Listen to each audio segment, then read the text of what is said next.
gusto mo na makawala sa reality show, ayaw mo na. Yan ang paulit-ulit ko sinasabi. Paulit-ulit ko nga sinasabi. Pero ang punto, putang ina, bakit hindi kayo kumilos? Umaayaw ako dahil sa katrabaho ko, hindi dahil sa trabaho ko. Sino bang ayaw ng pera, putang ina? Lahat ng trabaho gusto ko, pero yung mga trabaho ko ayaw ko.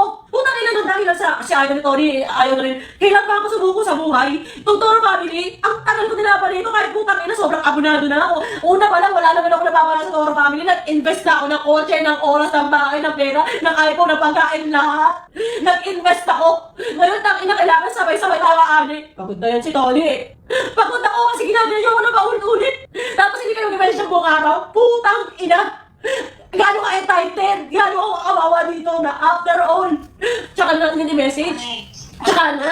Ganito. Sabi ako, buo ganito, ganyan, ikita. Ano sabihin na sa'yo? Alam mo sila magsalita. Kung bakit ikikilos nila. Bakit wala kumuha ng files dito? Bakit wala nag-ayos agad? Ano gusto nila na Wednesday, Thursday para mataganda lahat? Mag-isip ka. Ano gusto mo sinabi mo, quit na ako ganyan? Tangina, siyempre nakaramdam ako na gusto ko na mag-quit kasi nga lagi nga silang ganyan. Ano gusto nyo? Dahil sweet na ako, try nyo kayong ayusin.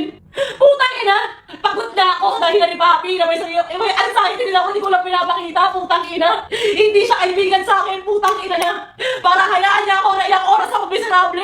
Alam nila kung ano ang trabaho sa akin. Alam nila kung ano ang ginagawa ko para sa pamilya. Sabay-sabay yung mga. Alam ni Papi kung paano tayo tumagos. Alam niya kung gaano ka-importante sa akin yan. Anong ginagawa? Pride. Ma-pride yan si Papi. Wala namang kapupuntahan. Putang ina niya.